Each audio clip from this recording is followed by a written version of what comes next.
রহমানির রহিম। প্রিয় বিপ্লবী ছাত্র জনতা, ওসমান হাদি গুলিবিদ্ধ হয়েছে 12 ডিসেম্বর, আজকে 26শে ডিসেম্বর। মাঝখানে এতগুলো দিন হয়ে গেছে, গুলিদেরকে এখনো গ্রেফতার করা হয় নাই।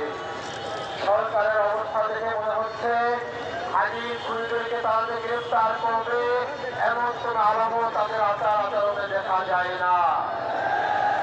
প্রিয় বিপ্লবী ছাত্র জনতা, ওসমান হাদি গুলিবিদ্ধ হওয়ার পরে ঘটনার আকস্মিকতায় আমরা ইনকিলাব মঞ্চের ভাই বোনরা ধুমড়ে মুচড়ে গিয়েছিলাম। আমরা বুঝতে পারছিলাম না এত আকস্মিকভাবে আমাদের প্রিয় নেতা, বাংলাদেশের কণ্ঠস্বর, বাংলাদেশের স্বাধীনতা সার্বভৌমত্বের প্রহরী ওসমান হাদিকে এত দ্রুত গুলি করা হবে এবং ডেডলি অ্যাটাক করা হবে, এটা আমরা কখনো কল্পনাও করতে পারি নাই। ঘটনার আকস্মিকতায় আমরা যখন ধুমড়ে মুচড়ে গিয়েছি, হাদির চিকিৎসা নিয়ে আমরা ব্যস্ত ছিলাম। গভর্নমেন্টকে আমরা বারবার আমাদের চ্যানেলে বলার চেষ্টা করেছি, আপনারা খুনি চক্রকে জনগণের সামনে উপস্থাপন করুন। এই খুনি শুধু একজন নয়, যে শুটার হলো ভাড়াটে খুনি। ওকে দিয়ে যারা খুন করিয়েছে, যারা এই খুনের পরিকল্পনায় ছিল, সকলকে আপনি আমাদের সামনে উপস্থাপন করুন। বাংলাদেশের জনগণ সিদ্ধান্ত নিবে এই খুনের পরিকল্পনা যারা করেছে তারা কি এই রাষ্ট্রের যে ক্ষমতাধর, তাকে এই রাষ্ট্রের নাগরিক, নাকি তারা বিদেশি রাষ্ট্রের হয়ে বাংলাদেশের হত্যাকাণ্ড চালাচ্ছে। কিন্তু সরকারের কোনো আগ্রহ আমরা দেখতে পাচ্ছি না। প্রিয় বিপ্লবী ছাত্র জনতা, আপনাদের মাধ্যমে এই গভর্নমেন্টের চিফ অ্যাডভাইজার ডক্টর মোহাম্মদ ইউনূসকে বলতে চাই, আপনি যদি এই খুনিদের গ্রেফতার করতে না পারেন, আপনার উপরে যদি কোনো প্রেশার থাকে, আপনার গোয়েন্দা সংস্থা যদি আপনাকে সহযোগিতা না করে, অনতি বিলম্বে আপনি আন্তর্জাতিক তদন্ত সংস্থা এনে ওসমান হাদির তদন্ত করেন। প্রিয় বিপ্লবী ছাত্র জনতা, এই গভর্নমেন্ট যদি ব্যর্থ হয় হাদির হত্যার বিচার করতে, তাহলে আপনি আন্তর্জাতিক আদালতে হাদির হত্যার মামলা করেন।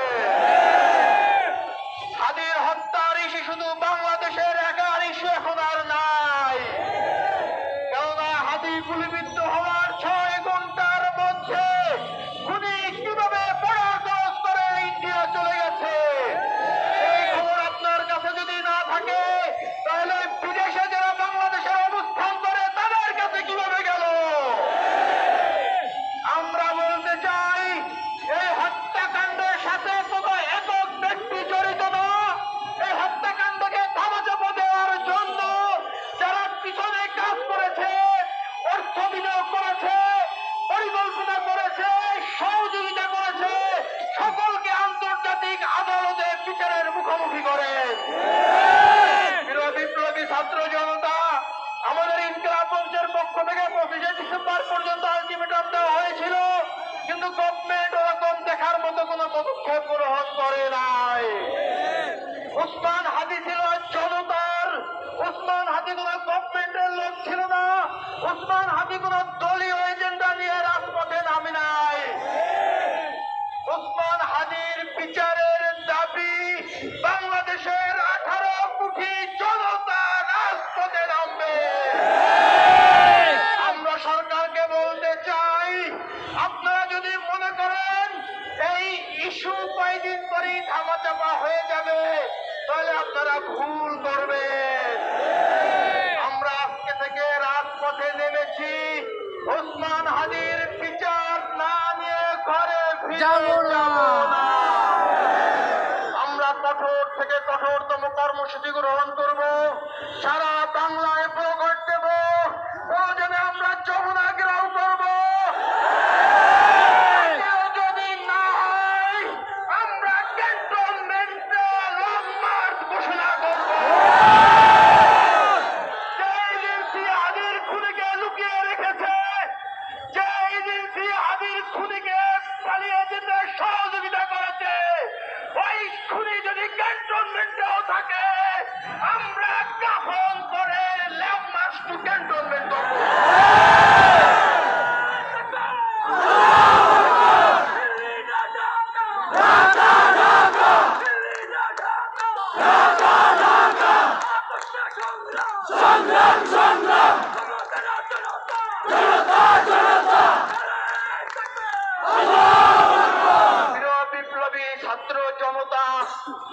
আমাদের নেতাকে হত্যা করা হয়েছে।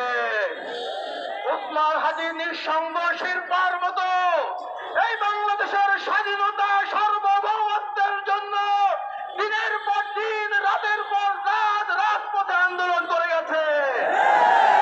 তার যখন আন্দোলন সংগ্রাম করতে গিয়ে টাকা পয়সার প্রয়োজন হয়েছে, সে কোন কর্পোরেটের কাছে হাত পাতে নাই, কোন সরকারের কাছে হাত পাতে নাই। সে বাংলাদেশের আপামর জনসাধারণের কাছে সহযোগিতা চেয়েছে।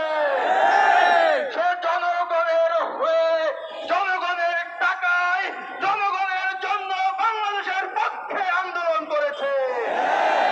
সে ডাকাত থেকে নির্বাচনের ঘোষণা দিয়েছিল, তার কোন লোভ লালসা ছিল না।